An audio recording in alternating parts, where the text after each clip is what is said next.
3, 2, action! Welcome sa episode 5. Uy, ano yun? Yun na yun? Oh, Isa pa! welcome sa episode 5 ng Throttle Insights. Yun. So, yun. Ride. Meron pa pala tayo. Sorry. Isa pa. Ride. Record. Ano na flag. Yun. Makompleto rin natin to sa episode 100 natin. Feeling ko. Ngayon kasi hindi pa natin siya kompleto. Tsaka hindi ko alam kung naririnig ba ako dahil malakas yung pipe ko ngayon. Ayun lang. Napunta na rin ako sa Kamote Gang. Hindi naman kasi Hindi naman. kailangan rin natin na medyo may maingay yung motor natin para aware din yung nasa paligid natin. Huwag lang yung Hindi. napakasakit sa tenga. Hindi ko pa kasi kaya yung maingay na na panggilid eh. Yun lang. Ay Beno, baka naman. Napakamahal nun. May na ako, may 4 na subscribers na kami sa sa YouTube. Dalawa doon namin pa. Kilala Oo. namin. 3 dun kakilala pa namin. Ayun Yung lang. isa, yun lang, hindi namin alam kung sino yun. Hindi pa nakikinig yun. Napindot lang yun. Napindot lang. Yung bata na yung naghahanap ng Yun lang, hindi pwede bata dun kasi kapag nag-upload ako sa YouTube, pinipindot ko yung not for kids eh. Para kung sakali meron tayong mga biglaang murang masabi kasi di naman tayo nagkakat sa video, di ba? Huwag yung magmumura, masama yun. Masama talaga yun, tangina ka. Wala. Ako, hindi kita gagantihan. Kasi Sige. naka-record eh. Kalokohan mo yan eh. Naka-record eh. Alam mo naman, babasbasan tayo ng ating girlfriend pag tayo ay nante. Palihim tayong gaganti. Palihim kang gumaganti ha. Kamusta na? Parang Kamusta? akala ko palihim na ikaw ang nauuna. Sa lahat ng bagay na masama, tayo ang pasimuno. Sinabi mo pa. Ng Yun, punot dulo. tumbukin na kita dyan. Kung may Babagal preno lang ka bigla. tayo. Mabudulas ang DRT ngayon kasi medyo may ambon. Medyo basa Oo, medyo basa. Tsaka din, may bagyo ata ngayon. So shoutout sa bagyo. Kung ma-upload man to, wala na sila o wala na yung mismo bagyo, nawa maayos ang bawat isa, lalong-lalo na yung mga nakikinig Yes. sa naman. mismo namin para ma-inform welcome namin. lahat ng insights niyo dyan. Sabi nga natin, di ba? Tapos So, may mga question kayo na gusto nyong talakayin natin at magkaroon ng open up, di go tayo dyan. karoon ng open discussion Discussion. para dun sa isang certain na bagay na gusto ninyo, no? So yun, ano ang tatalakayin natin ngayong araw? Boss. Pero bago natin talakayin na maiinit na usapin ng ating newsfeed ay meron muna ako sa yung isang tanong. Ayun, sex o chocolate ba ulit yan? Hindi na. Hindi na. Ano muna? Panggilid o pipe? Panggilid. Touring or racing? Touring. Touring. NMAX o NWOW? Wow, mas malakas yung NWOW, nakakaharang yun ng ng truck yun eh. Sa totoo lang. Ang NMAX kasi talagang lang. Pang mahihina lang yan, pang mahihina. Kapag malakasan ang gusto nyo, NWOW ang bilhin nyo. NWOW. Kita mo, tumatapat sa truck yun, sa Oo. bus, Iba sa din ang tricycle. dating. Iba din ang dating nun. Kaya shoutout sa na-produce ng NWOW, sa lahat ng electric. Saludo kami sa inyo. Nawa pagpatuloy nyo pa ang inyong mga hari sa daan. Pero in fairness, ako ay nahahanap ng electric na sasakyan. Palagi ako nanonood kasi iba din yung niya eh. Iba din yung parang accessibility niya, kung paano mo siya gagamitin. Basta siguraduhin mo lang na merong kuryente yung pupuntahan mo. O kaya ano, dapat meron kang dalang charger talaga. Ah, May napanood ako noon eh. Sinusubukan nila. Parang based naman dun sa iba ko napanood, uso na sa kanila ngayon yung direct plug-in. Bukod dun sa, di ba meron naka-setup na parang fast charging sa bahay. Oo. Yan nakarekta dun sa parang pinanggagalingan ng kuryente. Pero meron din ata silang by outlet na ata. Meron may napanood ako ng ganun. Sinubukan niya kung gaano ka Tagal. specific brand na yun ng motor. And goods naman siya. Ngayon, nung nawalan sila ng kuryente, sa karinderya yun, gumala sila na Naka-charge sila. naka-charge sila. Ayan ba yung yung adventure na Saan na naman yun? Sa motor. Sa motor naman yan. Pero electric pa rin naman. Electric motor naman siya. Hindi ko pa lang nakikita. Hindi ko naman kasi siyempre nakafocus doon sa part na yun. Pero hindi ko pa nakikita na nakababad siya sa sa isang lubak. Ay, babad sa lubak eh, no? Babad sa isang tubig talaga. Kaya may dadaan talaga doon sa isang tubigan. Pero kung yun ay talagang madadaan doon, napakagandang improvement nun. Tapos wala siyang magiging issue. Yung pinuntahan natin, di ba? Ganda nung pinuntahan namin. Check nyo na lang sa aming mga TikTok accounts. Nandun yung montage ng mga motor. Kasama ko doon yung mga ko. Diyan, di mo mababayad.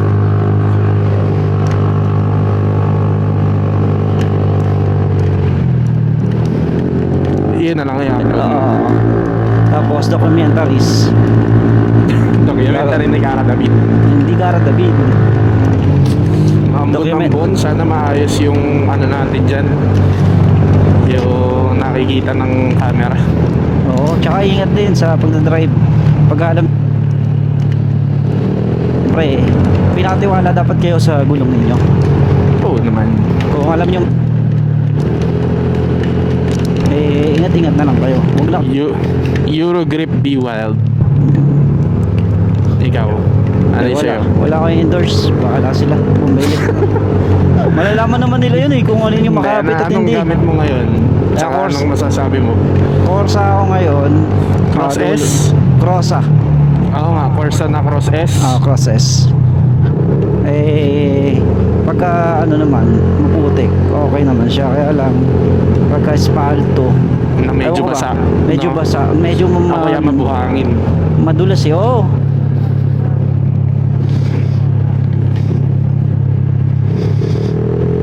Ingat ako. Medyo madulas ako yung gulong ko. Tuyo pa daanan Yan. So ingat-ingat lang din. Pili kayo ng medyo maayos. Kasi di ba nag-Corsa din ako. So talagang mahapay siya sa likod kapag hindi maganda yung kalsada. So ayun, palit. And nasa okay naman ako ngayon. Sa palagay ko. Kami ngayon ay medyo nasa sinalihang sports event. Lumilipad kami ngayon. Lilipad kami ngayon. For life! Magsisigawan kami ng mine! Sa'yo na. Hahanap kami ng mga ginto. Papunta ng provincial meet. Hanap kami ng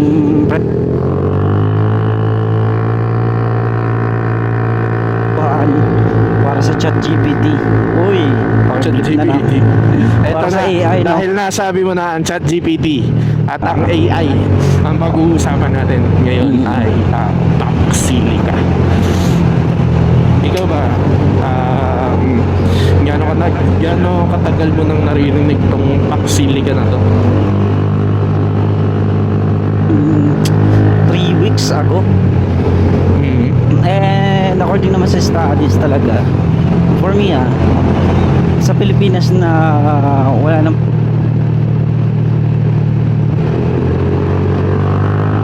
isa na maunti na yung mismong lalagyanan o yung mismong tubig na meron sa Angat Dam. Tapos magtatayo pa malapit sa Bulacan ng ganong isang industry o company na kakainin yung mismo mga resources natin. Yes, makakatulong siya sa economy natin. Makakatulong in the way na Pasok ng pera. pagpasok ng pera, yes. Pero no, in the way na yung resources natin masisira. Higit sa lahat, sino maapektuhan?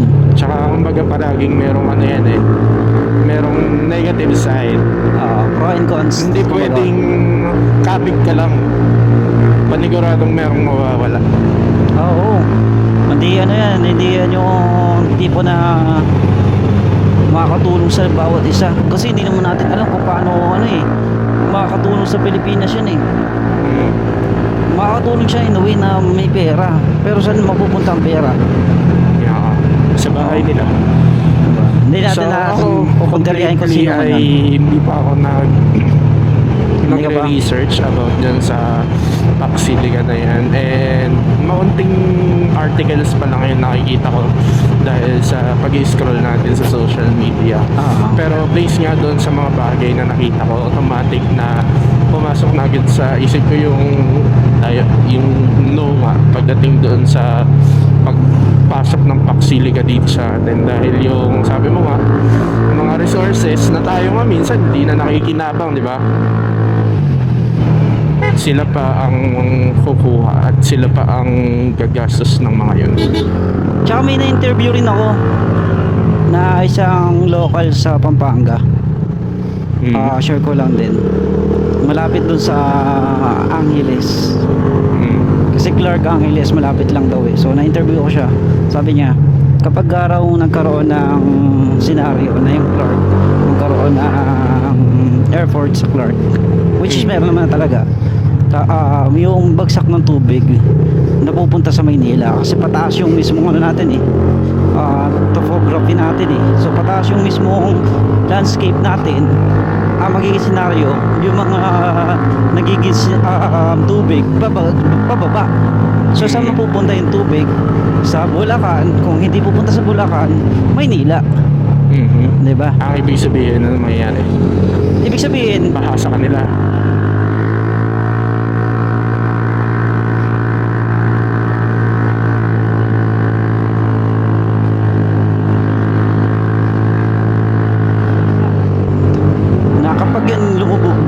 dahil doon sa mismong baha, matik yung mismo Angeles babahain na din kasi mataas yung Angeles eh. Ganun yung scenario niya na ang maapektuhan Baliwag, Ulilan, yan yung mga yung maapektuhan ng tubig kasi doon pabaksak yung ano eh, Malolos, yung lapit sa Pampanga yan. Malolos, diba? Dati hindi naman tayo binabaha, ngayon binabaha na tayo dahil ngayon sa mismong magtatayo pa sa Pampanga. Hindi ko alam kung anong certain area yun, mismong Sinsiligan na sinasabi natin o yung mismong industry na yun. Malaki yung kukonsume na resources nun. Pag malaki yung kukonsume na resources nun at tubig, syempre yung waste product nun saan mapupunta? Sa karating lugar din nila. Hindi naman iipon. Ang Paxilica ba ay AI? Artificial intelligence. Okay. So talagang maubos siya ng madaming tubig. Para i-cool down lang yung yung makina nila. Nandun naman kasi tayo talaga sana sa 21st century na talaga tayo na technology talaga na nire-reuse natin or ni-use talaga natin as a certain product pero isipin rin natin yung resources natin. Sino lang makikinabang ng mismo mga budget na yan? Sino lang makikinabang ng mismo kita niyan? Maganda sana mangyari yan, lalo na kung ang pera, sabihin natin wala talaga tayong magagawa, talagang itatayo dahil inaprobahan. Maganda sana kung at least man lang babalik sa mamamayan yung pera na pumapasok.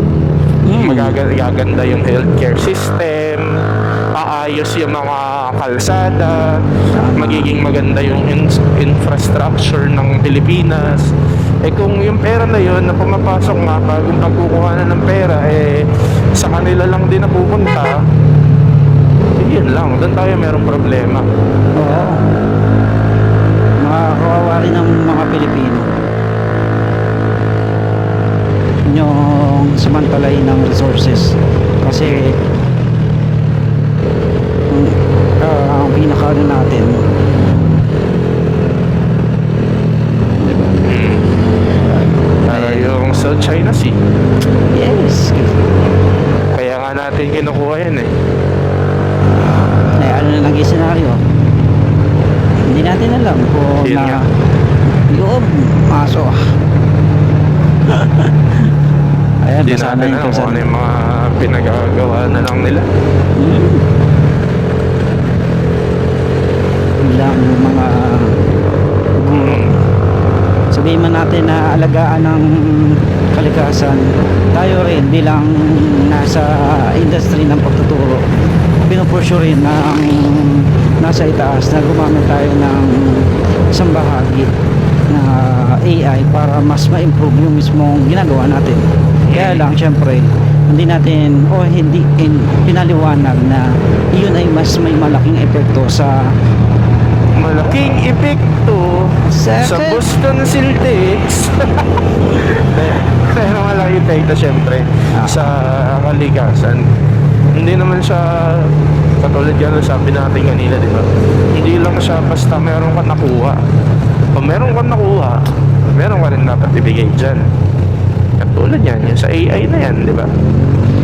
Hindi naman pwedeng kukuha ka lang.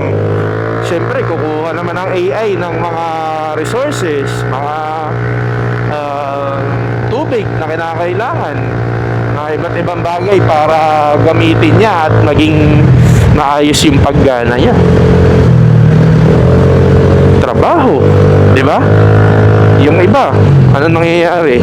Nawawala ng trabaho kasi meron ng AI eh. Kaya nang i-generate eh. Ano pang gagawin nila? Rekta muna tayo dito. Rekta! Maingay eh.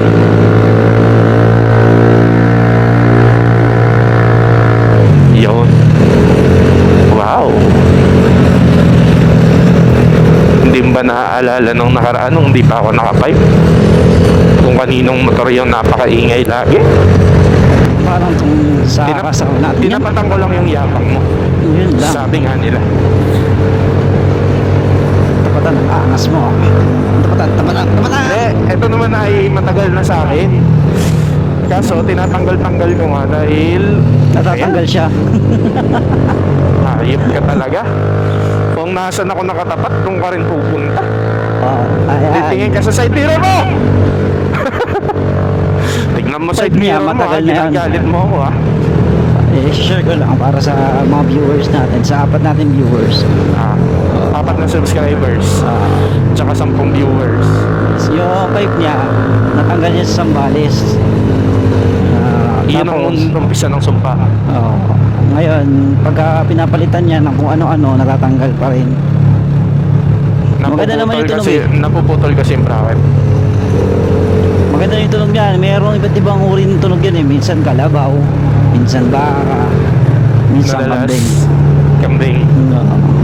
Oo, nagkakambing ko dati nung ano ko, naka 1616 naka 1818 ako.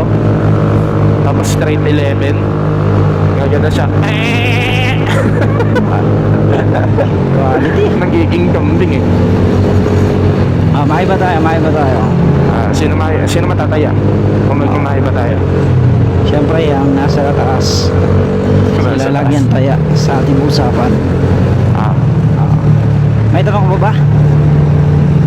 Ikaw muna, yung tanong mo muna. Okay, ang tanong ko.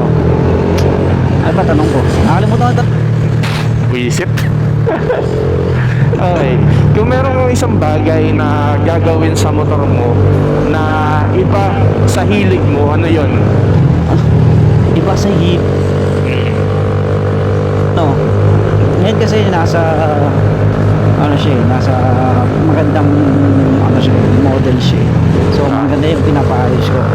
Siguro kung papaano ko siya, i-improve ko siya or gagawin ko siya na iba sa hilig ko, magdadagdag ako or magsabi natin kakarga ako Kasi, Kakarga ka? na 232. Okay. Gasolina lang, 232. Pero hindi, Magkakarga seryoso. ka ng gasolina. Talagang 232. Pwede ka. Ano? Pero seryoso. Bakit karga?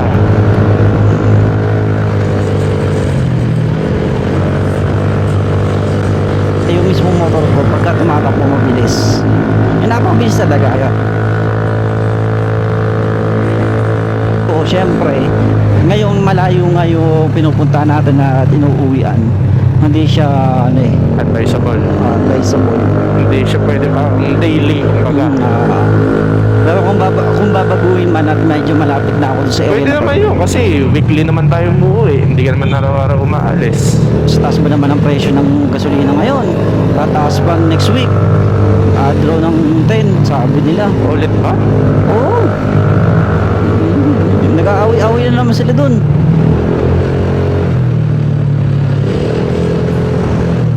Buti pa ako, panayang bati.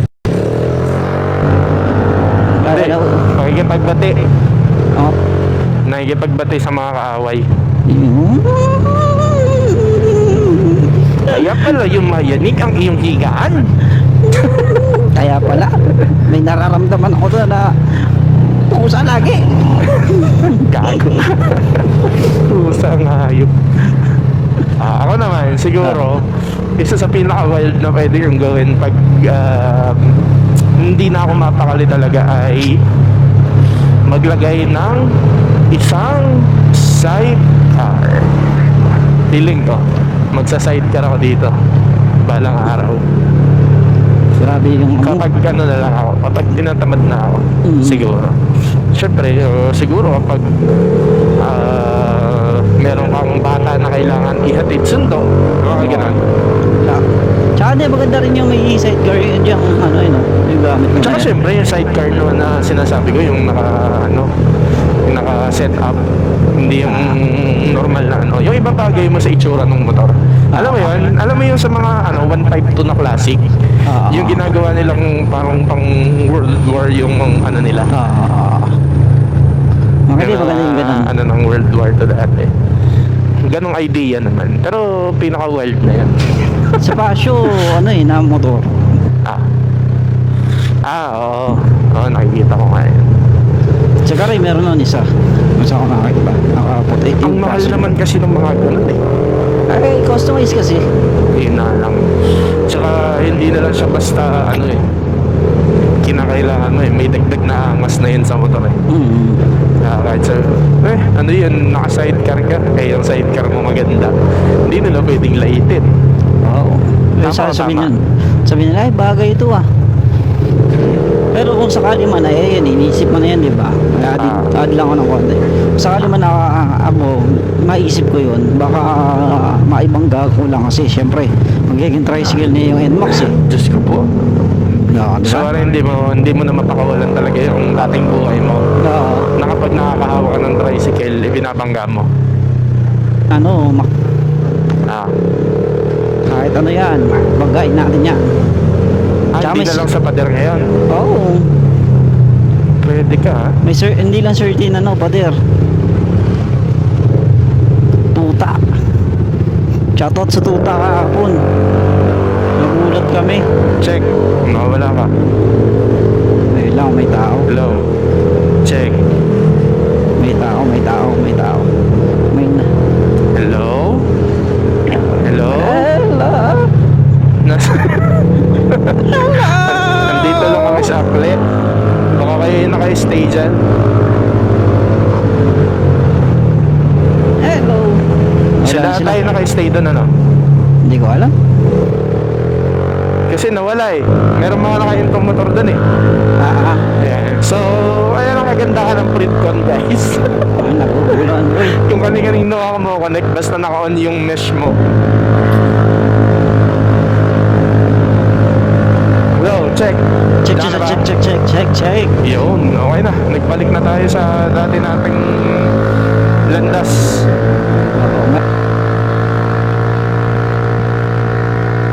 May makakomunik sa ating mga tao. At least tao ang kumunik sa atin, di ba? Hindi sila makaluluwa, tapos nangingi pa ng tulong. Ay, ayoko niyan. Yun, ang sarap talaga. Ang tumatalon? Talsik mo! Ano ang pag-uusapan pa natin? Madami pa tayong pwedeng pag-usapan sa paligid. Kung napansin mo yung yung pinuntahan natin nung nakaraan, kahapon pala, totally. Saan? Sa Talamsi. Yung hapon. Sa tingin mo, maaalagaan pa ng mga Pilipino yung ganong kaganda ng view? Ay, talaga. Ito ang sinasabi ko sa inyo. Pamayanan ng Akli. Akli pa ba yun? Yung Ipinuntahan natin kahapon? Talamsi yun, boy. Ay, Talamsi pala. Ito pala yung Akli. Sa pamahalaan ng Talamsi, please Hindi, Kalawakan. Kalawakan na yun? Oo. Kasi parang naging senaryo, ano lang siya eh, yung Kalawakan ng Misako, doon sa mismong Talamsi. Okay. Hindi lang Talamsi, Kalumpit, Tubigan, ang dami, 18 sitio ang nasasakop ng... Kung ganun man, please lang, ilagay nyo sa protected area yung lugar na yan. Huwag nyo nang padamihin yung mga infrastructure, yung mga nakatira. Hindi naman tayo antay sa urbanization ng isang lugar. Pero sa tingin ko, sapat na yung meron silang maayos na grocery binibilan, tsaka sapat na ospital na pagdadala ng merong mga sakit or emergency. Aside from that, pagpapatayo ng mga pabrika, pagtatayo ng mga kung ano-ano, sana lang hindi na magkaroon ng ganon. Kasi sayang yung lugar eh, sobrang ganda talaga eh. Yun yung likod ng Dinggalan, di ba? Kung nakikita nyo yung mga bundok habang pumapasok kayo ng Dinggalan, yung likod nun, yun yung nasa pinuntahan namin kahapon. Tapos yan din yung lusot na daan na papuntang Dinggalan. So sobrang ganda talaga niya. So please lang, ingatan nyo na yung lugar na yan.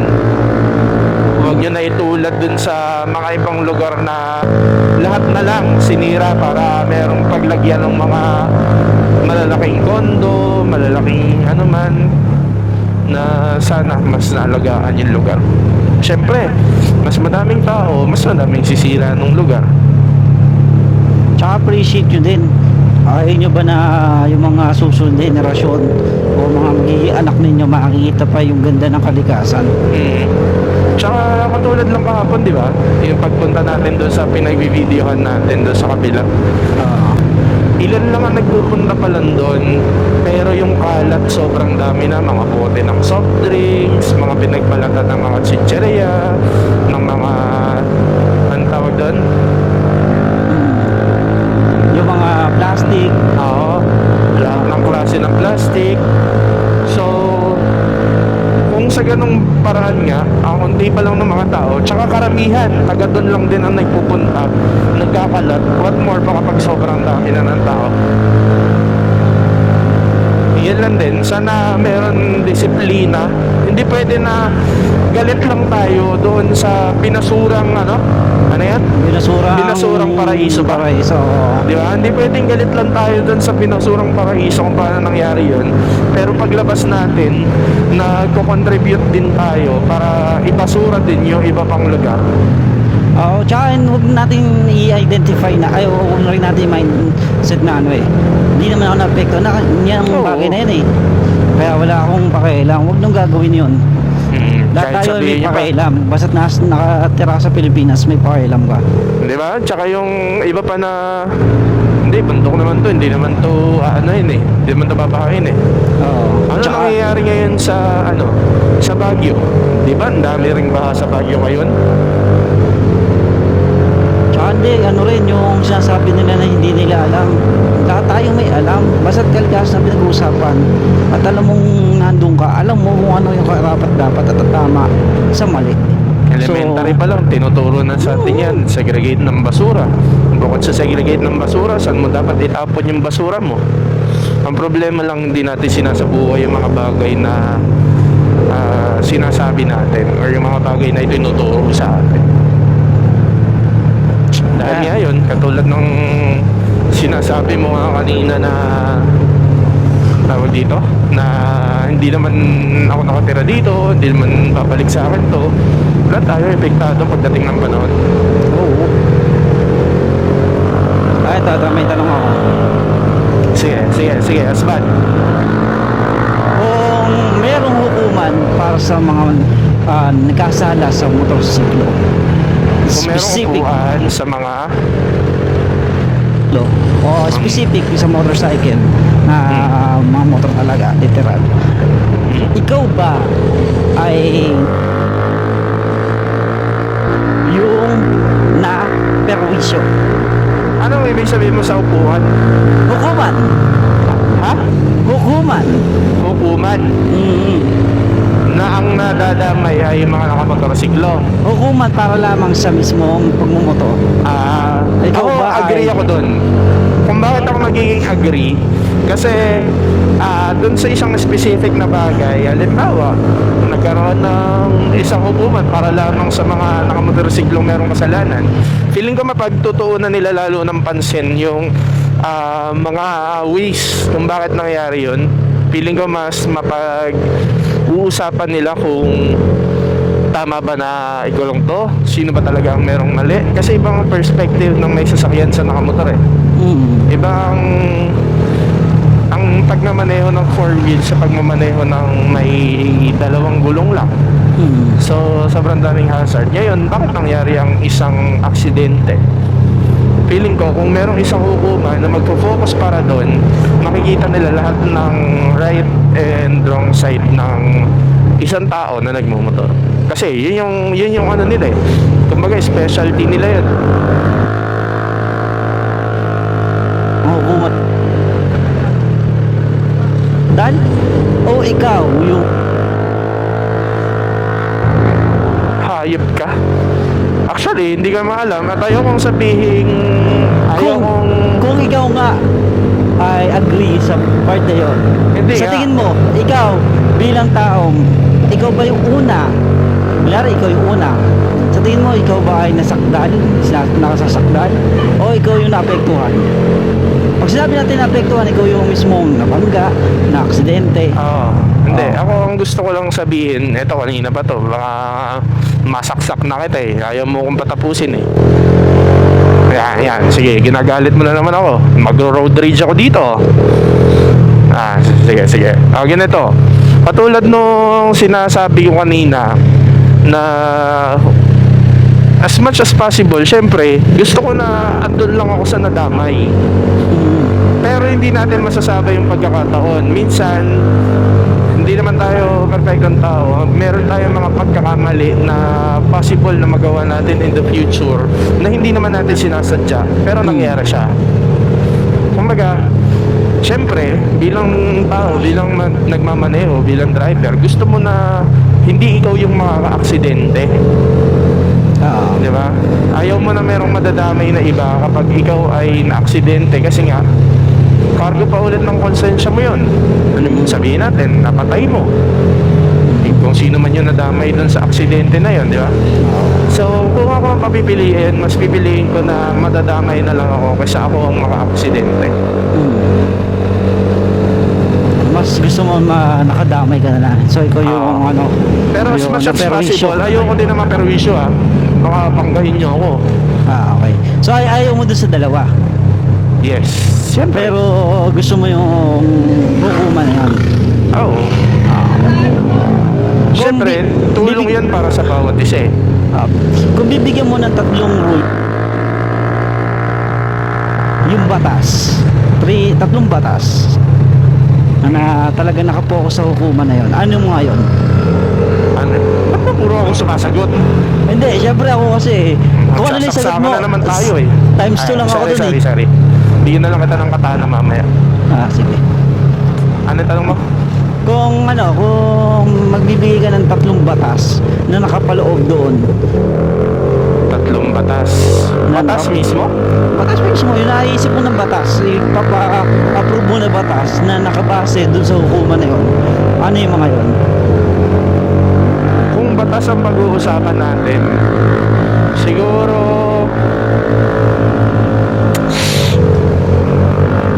Mahirap mag-isip ng batas eh. Pero siguro ang gagawin ko na lang, meron akong 3 ahensya na lang na bubuuin. Yan na lang, ahensya na lang. Mahirap maghanap kasi ng ano eh, sa ngayon wala pa ako naiisip. Kailangan natin pag-isipan ng maayos yan eh kapag ano. Naiiyak ka pa ata. Siraan sila. Tulungan kaya natin. Wala tayong pyesa eh. Ano kulang kaya nila? Mukhang belt eh. Ay! Wait lang. Bilisan mo. Ayaw ko. Sayang, pulis pa naman to. Okay na. Mabilis, huwag na. Sige, na-disconnect ka muna sa akin. Pero sasagutin ko muna yung 3 hukuman. Total, naririnig mo pa rin naman ako. Ay, 3 ano pala? Natawag dito? 3 ahensya na bubuuin ko. Unang ahensya na bubuuin ko ay ahensya na magre-regulate sa lahat ng pwedeng gawin ng isang nagmamaneho. Ibig sabihin, ano yung mga rules? Dapat ba hanggang ganito lang ang piga? Dapat ba sino-sino yung mga pwedeng dumaan sa expressway, mga ganyan. Yung mga pwedeng gawin lang ng nakamotor. Yung unang ahensya. Yung pangalawang ahensya na bubuuin ko, yung pagtingin mismo sa mga motor na pumapasok sa Pilipinas. Ano ibig sabihin? Halimbawa, before sila ibenta, 'di ba dito meron tayong DTI? Na yung DTI naman ay ano siya, masyado siyang broad. Pero ang gusto ko, specific para sa motor. Ito ba ay karapat-dapat dalhin sa Pilipinas? Babagay ba to sa Pilipinas? Pwede ba to sa mga Pilipino? Yung pangalawang ahensya. Pangatlong ahensya naman na bubuuin ko ay ano ba maganda? Ahensya na tutulong sa mga rider sa lahat ng problema nila, particular sa ano. Pero yung halimbawa, sige sabihin natin sa mga ganyan, sa mga insurance or iba pang mga bagay Na ano dapat. basta kinakailangan ng mga nagmamotor. Kumbaga Iyan lang ahensya. kapag nag-apply ka ng lisensya, dapat may insurance siya na para maganda yung part na yun na okay, may lisensya siya, may insurance siya. Kasi may nakikita ko sa ibang bansa na gano'n eh, na yung ano niya, yung mga driver, may insurance. If ever na maka-aksidente o ma-aksidente sila, kung ano man yung mangyari sa kanila, meron silang panghahawakan and yearly nila binabayaran yon. Mag-asos siya in the way na dapat, pero yun yung isa sa mga bahagi na makakatulong rin sa atin bilang mga Pilipino. Pero sa isang banda, yung gastos dapat mai-regulate natin sa maayos na paraan. Baka naman kasi gagastos ng Pilipinas. Tsaka diba, milyon ang nagmumotor sa Pilipinas. Ilang milyon yan na sabihin natin sisingilin mo ng magkano ang ano ngayon, insurance 1-2? Wala naman. Depende yata sa Kasi hindi pa ulit ako nagpapa-register ng motor eh. parang nasa 1 to ata, 1 to 1.5. Sabihin natin nasa 2 to 8. Ganyan. Nasa 2 to 8. So times 1 million, di ba? Kung isang ahensya lang ang gagawa nun, tapos lahat ng motor sa kanya nakalink, siya lahat nagpo-provide, feeling ko mas magiging ayos at maganda yung serbisyo. Basta, hindi ko rakot. Yan ang pinakamahalaga. Pero tatabi muna tayo dito saglit kasi magpapalit ako ng battery ng DJI. Sige. Nag 10% na siya. So, after 40 minutes, medyo mabilis siyang naubos ngayon. Hindi ko alam kung bakit. Bakit di ba napagpalit kahapon? Parang hindi nga ata. Pero tingnan natin. Papalit muna ako ngayon. Ang dami nakakonect Saan? sa atin. Paano ang dami nakakonect? Hindi kita maintindihan sa intercom. Starbucks! We are back. Sakit mo sa tinga, buddy.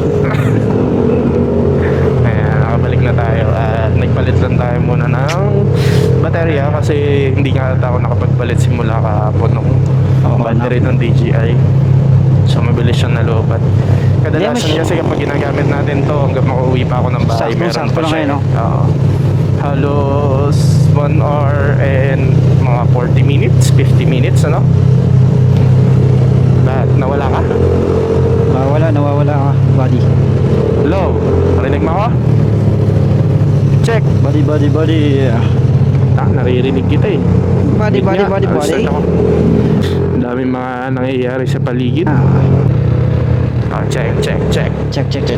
Alam mo siguro kung ba't hindi mo ako marinig? Bakit? Baka nagko-connect yung DJI mo sa ano mo, sa intercom mo. Baka nga. Hindi, kahit na nakukunik siya. Naririnig kita kasi kanina. Ako hindi mo ako naririnig. Oo, baka nga. Nahihiya ka naman ata. Yan, saksakin na lang kita. Masyado ka malungkot ah. Sasaksakan na lang tayo bigla. Anong sinasabi kaya niyan sa likod niyan? Yung Japanese. Ayoko magsalita. Hindi mo nakita. Baka Yamete, sabi? Japanese ba yun?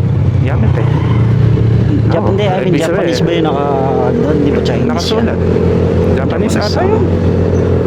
Japanese eh. Iba sulat ng Chinese. Tara na dito. Baka yung maximum ano lang. Libre. Hindi ka sumunod? Wala. Ipit ka na naman dyan. Disconnected ka na naman sa akin yan. Hindi ko na alam. Malayo na ata ako sa'yo. Kung lumagpas na kanina yung kulay puti na parang ano, wala na. Ngayon pa lang ulit. Puti yung kanina parang ano, L3.